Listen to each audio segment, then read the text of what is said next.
नितेश राणे पोलिसांबद्दल काही जाहीर सभेमध्ये काही बरळत असतात, काही बोलत असतात आणि काही लोक म्हणजे राजकारणी कोणी असं तरी काही पोलीसवाल्यांबद्दल काही शब्द वापरत असतात.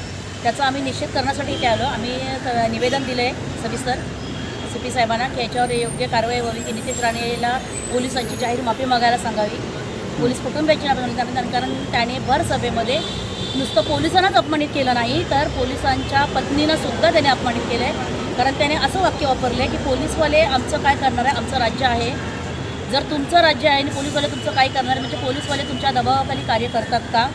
तुम्ही संविधान तर मोडतायच संविधानातले, तर तुम्ही पोलीस खात्यावर पण तुमचं दबावाने चाललं आहे का? पहिली गोष्ट हे तुम्ही जाहीर सभेत स्वतः सांगितलं आहे. आणि दुसरी गोष्ट त्यांनी सांगितली की पोलीसवाले व्हिडिओ काढतोय, तो व्हिडिओ काढून तो काय करणार आहे, घरी जाऊन बायकोला दाखवणार. पण पोलीसवाले व्हिडिओ काढतात हा त्यांच्या ड्युटीचा भाग असतो, हे त्याला कळायला होतं. कदाचित तो शाळेत गेला नसेल, प्रश्न नाही त्याचा. तर त्याला कळायला होतं की पोलीसवाला तो व्हिडिओ काढत असतो तर त्याच्या रेकॉर्डिंगला त्याला ते ठेवावं लागतं, म्हणून त्यांचं ते व्हिडिओ काढत असतात. तो पोलीस काय व्हिडिओ काढून काय करणार आहे, तो नेऊन घरी बायकोला दाखवणार. बायकोला व्हिडिओ दाखवायला, बायको तुझा व्हिडिओ बघायला, तू काय हिरो आहेस का कुठल्या पिक्चरचा? आम्ही कुठे रिकामे तुझे व्हिडिओ बघायला? आम्हाला 4-5 दिवसांनी कळलं की तू असं बरळतोय आणि लोकप्रतिनिधी असा बोलतोय तर पोलीसवाल्यांना आणि पोलिसांच्या कुटुंबाला, तर उद्या पब्लिक कसं बोलेल पोलीसवाल्यांना?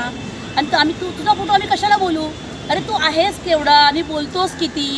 पायाखाली स्टूल घेशान तुम्ही तर भाषणाला उभं राहतोस आणि पोलिसांच्या विरोधात बोलतोस.